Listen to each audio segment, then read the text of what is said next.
신자 되기 원합니다. 진심으로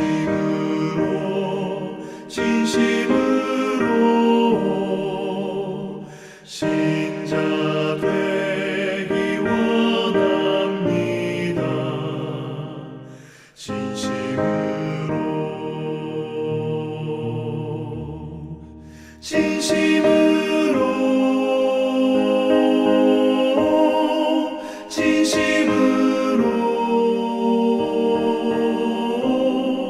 신자 되기 원합니다. 진심으로 사랑하기 원합니다. 진심으로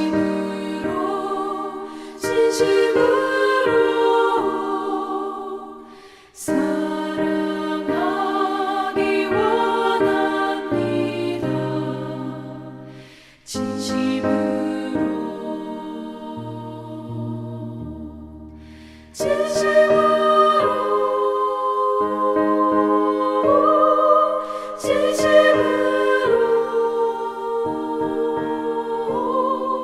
사랑하기 원합니다.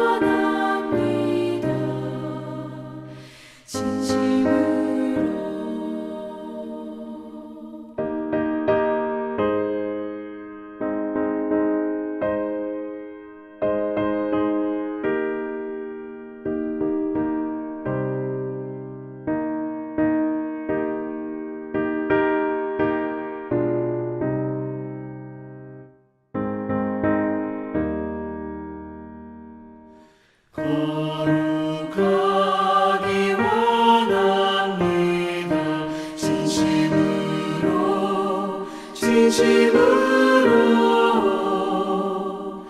거룩하기 원합니다.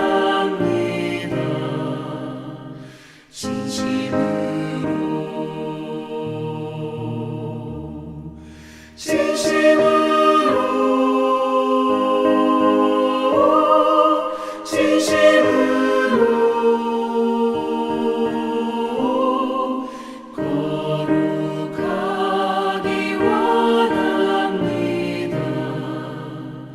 진심으로 예수 닮기 원합니다.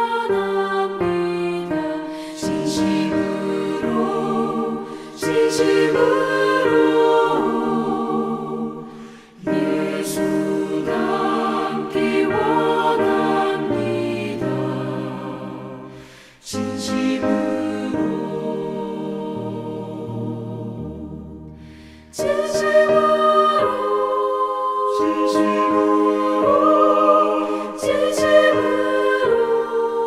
진심으로 예수 닮기 원합니다.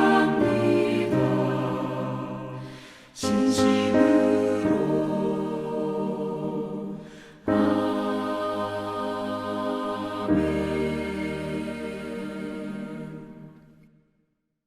오늘 우리에게 주신 하나님의 말씀은 느헤미야 13장 10절부터 22절의 말씀입니다.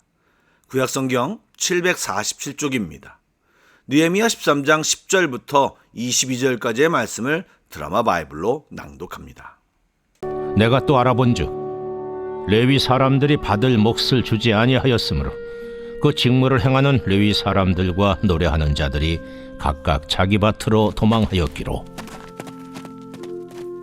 내가 모든 민장들을 꾸짖어 이르기를 하나님의 전이 어찌하여 버림바 되었느냐 하고 곧 레위 사람을 불러 모아 다시 제자리에 세웠더니 이에 온 유다가 곡식과 새 포도주와 기름의 11조를 가져다가 곡간에 드리므로 내가 제사장 셀레미야와 서기관 사독과 레위 사람 부다야를 창고지기로 삼고 마따냐의 손자 삭굴의 아들 하난을 버금으로 삼았나니 이는 그들이 충직한 자로 인정됨이라. 그 직분은 형제들에게 분배하는 일이었느니라. 내 하나님이여, 이 일로 말미암아 나를 기억하옵소서. 내 하나님의 전과 그 모든 직무를 위하여 내가 행한 선한 일을 도말하지 마옵소서.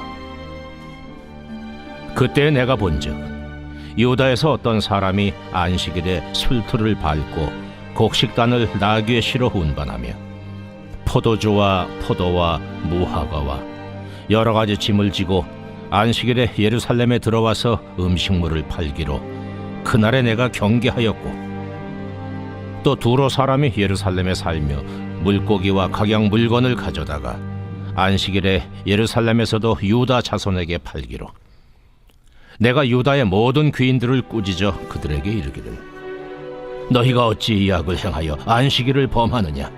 너희 조상들이 이같이 행하지 아니하였느냐? 그래서 우리 하나님이 이 모든 재앙을 우리와 이 성읍에 내리신 것이 아니냐? 그럼에도 불구하고 너희가 안식일을 범하여 진노가 이스라엘에게 더욱 심하게 임하도록 하는도다 하고, 안식일 전 예루살렘 성문이 어두워갈 때에 내가 성문을 닫고 안식일이 지나기 전에는 열지 말라 하고, 나를 따르던 종자 며칠 성문마다 세워 안식일에는 아무 짐도 들어오지 못하게 하였으므로 장사꾼들과 각양 물건 파는 자들이 한두 번 예루살렘 성 밖에서 자므로 내가 그들에게 경계하여 이르기를, 너희가 어찌하여 성 밑에서 자느냐? 다시 이같이 하면 내가 잡으리라 하였더니 그 후부터는 안식일에 그들이 다시 오지 아니하였느니라. 내가 또 레위 사람들에게 몸을 정결하게 하고 와서 성문을 지켜서 안식일을 거룩하게 하라 하였느니라. 내 하나님이여, 나를 위하여 이 일도 기억하시옵고 주의 크신 은혜대로 나를 아끼시옵소서. 평안히 주무셨습니까? 오늘도 주님을 사모하여 주님 앞에 계신 여러분들을 박수치며 응원하고 축복합니다. 피곤하시죠? 하지만 오늘도 예배하는 우리 모두에게 하나님께서 놀라운 은혜와 복을 주실 것입니다. 말씀 듣고 찬양을 묵상하고 기도할 때 하나님의 깊은 마음을 깨닫고 감동과 감격이 넘치며 새로운 결단이 넘치는 귀한 이 예배가 되길 축복합니다. 아멘. 말씀을 나누겠습니다. 12장에서 지도자들과 백성들이 함께 모여 제사장들과 레위인들이 성전 일에 전념할 수 있도록 생계를 보장해 주기로 결의한 바가 있습니다. 그러나 현재 그것이 제대로 지켜지지 않아 레위인들이 각자 생계를 위해 자기 밭으로 도망하는 사태가 벌어졌고, 그것을 발견한 느헤미야는 민장, 즉 백성의 지도자들을 꾸짖고 다시 레위인들을 모아 성소를 섬기게 하였습니다. 이런 문제는 영적 암흑기였던 사사기에도 동일하게 일어났던 일로 잘 생각해보면 너무나도 쉽게 재발될 수 있는 상황입니다. 왜냐하면 백성들이 성전에서 제물로 바친 것들로 레위인들의 생계를 유지하도록 만든 시스템인데, 백성들이 신앙생활을 똑바로 하지 않음으로 인해 제물을 바치지 않으므로 레위인들이 생계를 위해 밭에서 일하게 되다 보니 결과적으로 성전 제사나 의식이 제대로 이루어지지 못했고, 이에 백성들은 아예 예물을 바칠 생각을 하지 않게 된 것입니다. 느헤미야는 이런 악순환이 일어나지 않도록 아예 백성의 11조를 곳간에 들여 성전의 재정을 확보하여 레위인들의 생계를 책임질 수 있도록 하였습니다. 그리고 그들 중 충직한 사람을 창고지기로 세워 그 11조를 공정하게 분배하는 일까지 맡겼습니다. 성경을 읽으며 안타까운 것은 그런 상황이 왜 느헤미야의 눈에만 보이는 것일까요? 물론 느헤미야가 페르시아로 갔다가 와서 변화된 변질된 상황을 잘 인지할 수 있었다고 생각할 수도 있지만, 느헤미야가 그런 것을 발견할 수 있었던 진짜 이유는 자신의 생각과 마음이 자신의 삶이 아닌 하나님과 말씀에 집중되어 있었기에 쉽게 발견할 수 있었던 것입니다. 우리들이 삶에 매몰되어 있으면 그것의 잘됨과 안됨 속에 빠져 내가 어디로 가고 있는지도 잃어버린 채 살기가 너무 쉽습니다. 물론 세상에 살면서 열심히 일해야 하겠지만 우리는 눈을 들어 주님을 바라보고 주님이 이끄시는 곳으로 가야 진짜 값지고 주님이 인도하시는 삶을 살 수 있는 것입니다. 또한 의미 있고 중요한 일일수록 계속 관심을 가지고 힘쓰지 않으면 제대로 유지되지 않고 껍데기만 남는 경우가 많습니다. 느헤미야처럼 충직하게 하나님 일에 관심을 쏟고 그로 인해 하나님의 일이 무너지지 않도록 힘써 지켜나가야 합니다. 그런 노력을 한 느헤미야이기에 14절처럼 하나님께 나를 기억해달라고 다소 뻔뻔한 기도를 할 수 있는 것입니다. 이런 기도를 보며 오해하지 말 것은 고백의 대상이 사람이 아니고 하나님이라는 것입니다. 그는 사람의 칭찬과 영광을 구하지 않았고 자신의 주인이신 하나님께 나아가 최선을 다한 뒤에 상급과 복을 구하였습니다. 이것은 교만이 아니라 정직한 기도요, 나의 소망이 하나님께 있음을 고백하는 것입니다. 우리도 주님께 눈치 보며 하는 기도가 아닌 느헤미야처럼 떳떳한 기도를 드릴 수 있는 성숙한 신앙인이 되길 간절히 소망합니다. 아멘. 이어 나오는 이야기는 안식일 이슈입니다. 느헤미야는 백성들이 안식일에 무욕하고 이방인들과 거래하는 모습을 발견했습니다. 이것은 하나님께서 정해주신 안식일의 의미를 깨닫지 못하고 하나님을 기억하지 않는 모습입니다. 느헤미야는 이 문제가 이스라엘이 멸망한 이유이며 안식일을 계속 지키지 않으면 하나님의 진노가 이전보다 더 크게 임할 수 있다고 백성들을 질타했습니다. 안식일은 모든 사람이 안식을 누리고 하나님을 기억하고 인정하며 예배하는 날입니다. 그런데 우리가 오해하지 말 것은 이 명령이 사람을 올가매고 구속하려는 것이 아니라 나의 삶의 주인이 하나님임을 믿고 맡긴다는 신앙의 표현임과 동시에 쉼으로 인한 영육간의 안식을 누릴 수 있는 기회이기에 사람 입장에서도 값진 시간이고 유익한 시간인 것입니다. 이것을 꼭 기억해야 합니다. 그런데 느헤미야의 1차 조치에도 불구하고 모두가 일하지 않을 때 자기만 일함으로써 큰 수익을 얻으려는 자들이 있었습니다. 느헤미야는 이를 막고자 안식일에 성문을 닫고 상인들을 막았더니 성문 밖에서 자면서 성문이 열리자마자 들어가 남들보다 먼저 물건을 더 팔려는 상인들이 생겼습니다. 그것을 본 느헤미야는 단호하게 안식일에 노숙하는 자를 체포하겠다고 경고함으로써 그런 일들을 방지시켰습니다. 여러분, 느헤미야는 잘 관찰하고 분석했을 뿐만 아니라 하나님 말씀에 순종하기 위해 구체적인 행동을 하였습니다. 여러분, 때로 하나님의 말씀을 잘 이해하지 못하고 맹목적으로 문자대로 준행할 때가 있습니다. 그러나 순종하게 되면 또 그것을 제대로 순종하려고 생각하고 고민하면 하나님의 마음과 하나님이 왜 이 법을 우리에게 주셨는지를 깨닫게 됩니다. 그리고 하나님의 깊은 마음과 함께 우리를 향한 사랑을 알게 됩니다. 묵상이 그런 단계까지 깊어지면 다양한 적용도 가능하게 됩니다. 그러나 어떻게든 율법을 지키되 내 이익만을 생각하는 사람은 율법의 참 의미와 풍성함을 알 수 없습니다. 굳이 예를 들라면 헌금입니다. 헌금을 내는 것이 모든 사람에게 부담입니다. 그런데 잘 생각해 보면 그 헌금을 우리가 하나님께 바친들 하나님께 실이익이 되는 것이 무엇이 있습니까? 그런데 그것을 하라고 하신 것은 결국 우리에게 유익이 있기 때문입니다. 헌금은 하나님의 존재와 주되심을 인정하는 것이고 그가 나를 먹이시고 입히시는 분임을 선포하는 것입니다. 결국 헌금의 행위는 나를 위한 행동입니다.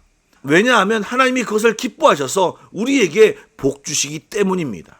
이것을 깨달아야 신앙이 깊어질 수 있습니다. 사랑하는 여러분, 돌고 도는 팽이가 관성에 의해 계속 돌아갈 것 같지만 결국은 채로 치지 않으면 속도를 잃고 넘어지게 되어 있습니다.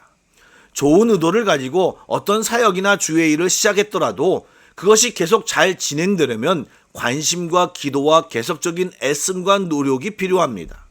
방해 요소도 나타나고 수많은 변수가 있을 텐데 여차하면 좌초되거나 변질되기 쉬운 것이 우리들의 사역과 일입니다. 주님을 바라보고 계속 말씀과 기도로 경계하며 하나님의 뜻과 계획으로 나아가도록 신경 쓰고 애를 써야 합니다. 여러분, 저절로 되지 않습니다. 또한 말씀과 율법은 하나님의 명령이지만 그 안에 우리를 괴롭게 하는 것은 하나도 없습니다. 결국은 우리를 위한 축복이요 여호와 이레를 만나게 됩니다. 이 비밀을 깨닫는 주의 자녀들이 다 되시길 주님의 이름으로 축복합니다. 아멘. 기도하겠습니다. 사랑의 주님, 주님 안에 살기를 원합니다. 실수하고 넘어지기를 반복하는 저희들이 그럼에도 주를 보게 하시고 말씀 붙들고 기도하며 살게 하여 주옵소서. 삶을 살아가면서 주님의 말씀이 귀찮아지고 부담스러워지는 신앙인이 아니라 삶을 살아가면서 주님의 말씀이 꿀송이처럼 달고 감사와 찬양과 감탄과 감격이 터져나오는 그리스도인들이 되게 하여 주옵소서. 주님을 소망합니다. 예수님의 이름으로 기도드립니다. 아멘. 계속해서 찬양 한 곡을 묵상하시고 합심기도와 개인기도로 나아가겠습니다.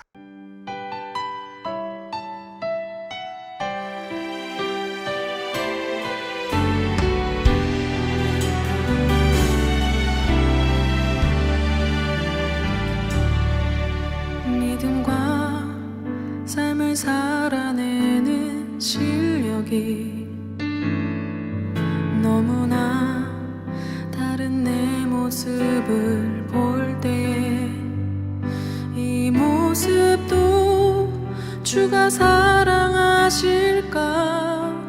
자신 없는 내 모습 그저 주님 앞에 있네. 나 같은 자도 사랑하여 주시고 한 번도 나를 떠나지 않으셨네. 아픔 속에 주를 작게 여긴 날 꾸짖지 않으시고 내 손 잡아주시네. 오직 주님 안에 두려움 없네. 고난을 통해 날 만드심을 믿네. 주님만이 내 모든 것 되시네. 주의 강한 손 날 붙드시네. 오직 주님 안에 소망있네. 내 삶을 통해 영광 받으신 주님만이 내 모든 것 되시네. 주의 선하심 나 노래하네.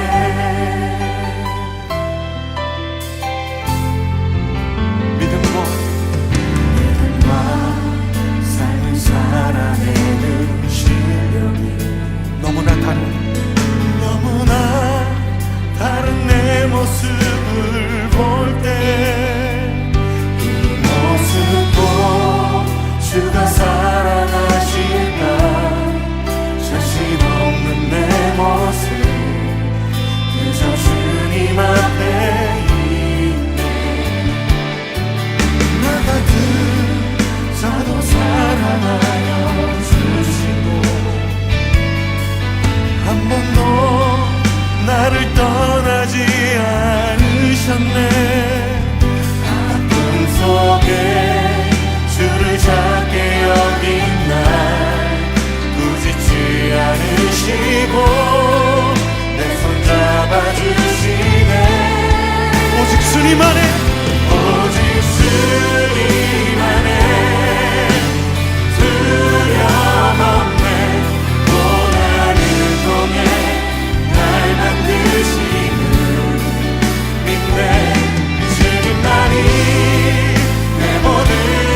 주님 안에 소망 있네. 내 삶을 통해 영광 받으신 주님만이 내 모든 것 대신에 주의 선하심 나 노래하네. 주의 선하심 나 노래하네. 주의 선하심 나 노래하네.